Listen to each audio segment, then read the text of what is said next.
है, लेकिन आप बड़े के नाते सच बता दो, खत्म, अपने आप लोग तय कर लेंगे, क्योंकि उनको खुद पता नहीं, और पता है तो वो लड़ना नहीं चाहते, तो उनका चलो हमारा काम चल रहा है तो क्यों बताएं हम।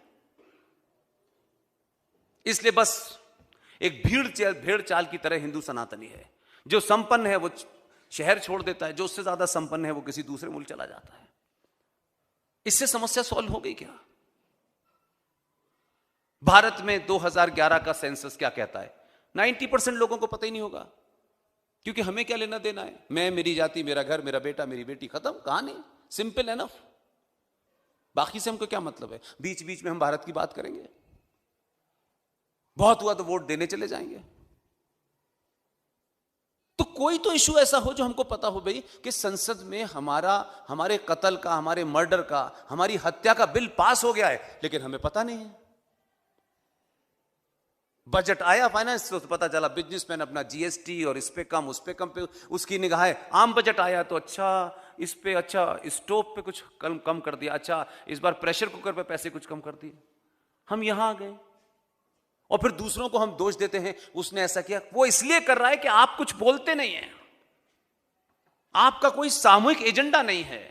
ये ब्राह्मण का एजेंडा, ये ठाकुर का एजेंडा, ये बनिए का एजेंडा, ये दलित का है, ये अपर का है, लेकिन हिंदू का है, वो सनातनी का है जिसकी हम बात करते हैं।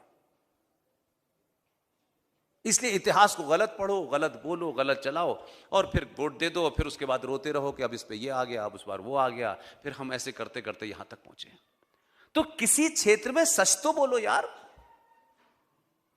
जिस दिन भी सच बोलने लगोगे अपने आप से, दुनिया को सच का सर्टिफिकेट देने के लिए नहीं मैं कह रहा हूं, अपने आप से सच बोलो, उसी दिन समस्या सॉल्व हो जाएगी। कम से कम इस सफर में, ये बात में बड़े डंके की चोट पे, ऐसा नहीं कि मैं यहां आप बैठे हो इसलिए कह रहा हूं, मेरे प्रोग्राम को जो लोग कंटिन्यू फॉलो करते हैं, कम से कम मनुष्य से गलती अगर हो जाए, एक बार हो जाए, दो बार हो जाए, तो अगर समाज उस गलती को सुधार के कुछ नया करे तो इससे बड़ी बात हो ही नहीं सकती। इसलिए गुजरातियों को, जिनकी गिनती 5 करोड़ है, छोटा समाज है, छोटा प्रदेश है, अगर एक लंबा सिलसिला था इस गलती का, तो आपने अपने उन पुरुषार्थियों को चुना। आपने चुनते वक्त उसकी जाति देखी थी क्या,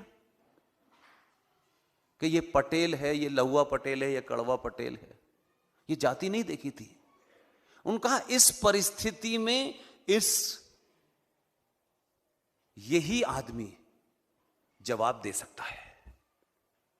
और आप, ये पूरे देश में एक हमने कहा ना, हम अपोलोजिस्टिक लोग बहुत हैं, बड़ी जल्दी नहीं, क्यों होना है अपोलोजिस्टिक? अगर हमारा भाई किसी संकट में खड़ा हो गया है और 4 लोग उसे बुरा कह रहे हैं तो हम भी कहेंगे नहीं यार, कहा तो था यार, लेकिन यार सुनता नहीं है हमारी बात। नहीं, जब आपका आदमी संकट में खड़ा हो और पूरी दुनिया उसके खिलाफ हो, तब भी आप उसके साथ खड़े होइए। वो गलत हो तब भी उसके साथ खड़े होइए। सच के लिए बस अच्छे वक्त में हम उसके साथ हैं, फिर डर जाएंगे। इसलिए मैं आपको, गुजरातियों को बधाई देता हूं। आपने जो गलतियां की उसका सबसे बड़ा उदाहरण आज भी भारत के अंदर उस दूसरा नहीं मिलता है। 2002 के हीरो को भारत के लोगों ने प्रधानमंत्री बनाया। अब यह होगा कि हम तो बड़े सब समाज के लोग हैं, पुष्पेंद्र जी कैसी ऐसी बातें कर रहे हैं। सब जब तक हैं जब तक फौजी मर रहा है बॉर्डर पर, सब जब तक हैं जब तक कोई आपको बचाए हुआ है, आपके सब होने की कोई कीमत दे रहा है, कोई गुंडा खड़े होकर लड़ रहा है कि आपकी इज्जत ना लूटे, कोई सड़क पे भाई आपको बचा रहा है जिससे आपकी बेटी का दुपट्टा कोई ना खींचे, तब आप सब हैं। ये सब सिर्फ इसलिए नहीं है कि आप ही सब हैं बाकी लोग गुंडे हैं, ऐसा नहीं है। एक आदमी के कारण सब लोगों ने, बहुत लोग, ये सब हिंदुओं की तरफ से हुआ। मैं शत्रु से चिंतित नहीं हूं, नहीं, देखो यार समझा करो, दिस इज नॉट गुड यार, is a butcher of Gujarat, क्या क्या शब्द हमारे लोगों ने निकाले हैं। नाम से वो हिंदू तो थे ही ना, वो इधर थे उधर थे। ये क्यों बीमारी थी? ना कोई हुसैन शहीद सोहरावर्दी को आज तक कंडेम करता है, न 10.5 लाख सनातनी हिंदुओं की हत्या हुई उसे कोई कंडेम करता है। लेकिन हम अपने आदमी को इतनी जल्दी आइडियल बनाने की कोशिश करते हैं कि नहीं यार ऐसा नहीं। लेकिन पहली बार ऐसा हुआ, ये भारत के सनातनी इतिहास में, सभ्यताओं के इतिहास में इस घटना को मैं हमेशा इसलिए याद रखता हूं कि मैंने आपको 16 अगस्त 1946 की घटना कही। वो घटना के बारे में कहीं कहीं मिलता है, इतिहास में है नहीं। वो गजट से निकाली हुई चीजें हैं, क्योंकि आपको पता न चले। अगर हमने उस वक्त खड़े हुए होते तो 10.5 लाख लोग नहीं मरते। 16 अगस्त 1946 को यह घटना होती है बंगाल में, और एग्जैक्टली 1 साल बाद 14 अगस्त 1947 को पाकिस्तान बन जाता है। तो देश में कुछ भी कोई के विकास पुरुष, ये पुरुष, विकास वीर सिंह चौहान है, ठीक है, बहुत विकास हमने देखा इस देश में। इस देश को विकास एक सतत प्रक्रिया है। इस देश में 2002 हर 6 महीने बाद होते रहना चाहिए, तभी सुधर पाएगा ये देश। नहीं सुधरेगा। पागल कुत्ते को दूध पिलाने से पागलपन नहीं जाता है, मकान देने से पागलपन नहीं खत्म होता है, टॉयलेट बना के देने से टॉयलेट में वो पागल कुत्ता नहीं जाता है। उस पागल कुत्ते का इलाज सर में गोली होता है, तभी समाप्त होता है। और अगर राजा ये नहीं कर रहा है तो प्रजा को तय करना चाहिए कि ऐसा ही राजा चुने जो इस काम को निपटाए। कोई बीमारी नहीं है ये चिप ही गड़बड़ है। चिप आप चाहते हैं बदल जाएगा, इनको ये देने से ये बदल जाएगा।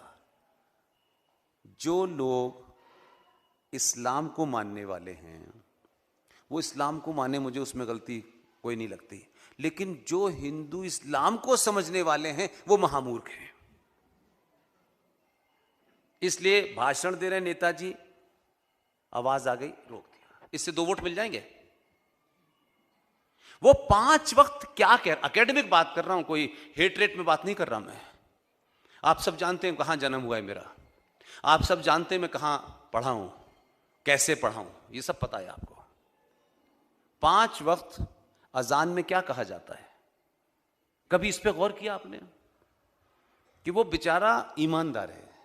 अब आप ही ने कान में रुई ठूस ली है या रुई हटा भी दी है तो आप वो सुनना नहीं चाहते, क्योंकि उनको लगता है अगर ये बात सच मुझे पता चल गई तो मैं तो खुद बेचैन हो जाऊंगा बेचारा। उसने कहा ना सुनो ना बताओ किसी को। 5 वक्त जो अजान होती है, उस 5 वक्त अजान में एक लाइन आती है, उस लाइन का अर्थ है ला इलाहा इल्लल्लाह मोहम्मद रसूलुल्लाह। इसका मतलब जानते हैं? कोई जानता हो तो हाथ उठाए। 1,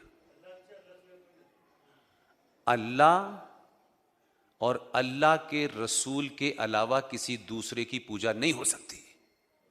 भारत के सुप्रीम कोर्ट के हिसाब से यह हेट स्पीच है कि नहीं? भारत एक सेकुलर देश है, यहां लाखों करोड़ों लोग नॉन बिलीवर ऑफ इस्लाम मानने वाले हैं, हजारों लोग जैनों के पंथ हैं, सिखों के पंथ हैं। वो जो आदमी चिल्ला के कह रहा है वो 5 बार थ्रेट कर रहा है। इस्लामिक देश में वो अजान दे, समझ में आता है। यहां तो 80-90% इस्लाम को न मानने वाले लोग हैं, फिर वो कैसे कह सकता है कि अल्लाह के अलावा किसी दूसरे की पूजा नहीं हो सकती, और चिल्ला चिल्ला के कह रहा है। तुम्हारा मजहब होगा, लेकिन चिल्ला के कैसे कह सकते हो तुम? मैं कल खड़े होकर कहूं भगवान राम के अलावा किसी दूसरे की पूजा नहीं हो सकती, लोग लठ लेके निकल जाएंगे सुबह ही। तो हम बिना जाने ये नहीं करना यार।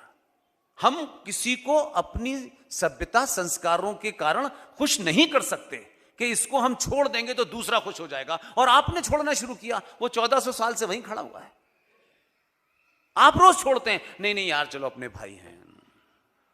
अब मुझ जैसे आदमी को बुलाया आपने, तो आप मुझसे क्या चाहते थे? मैं कोई आपको हंसाने तो आया नहीं हूं। मेरी लाइन क्लियर है। मैंने कहा ना मैं झूठ बोलूंगा और ना बोलने दूंगा। मैं आप ही के इसी कीनिया में कल था, एक मंदिर में मुझे बुलाया गया, मैं चला भी गया। जब मैं आया हूं तो मैं ना तो करता नहीं किसी से, तो वहां कोई 40-50 लोग थे। मुझे जानते हैं मैं क्या बोलता हूं, मैं किसी के खिलाफ नहीं बोलता। मैं अगर वो बैठे हो कोई बीच में तो वो मुझसे सवाल पूछेंगे, पूरा कुरान शरीफ पढ़ा दूंगा उनको मैं तबीयत से। लेकिन कल एक फंक्शन हुआ, हिंदू संगठनों ने किया, हम चले गए।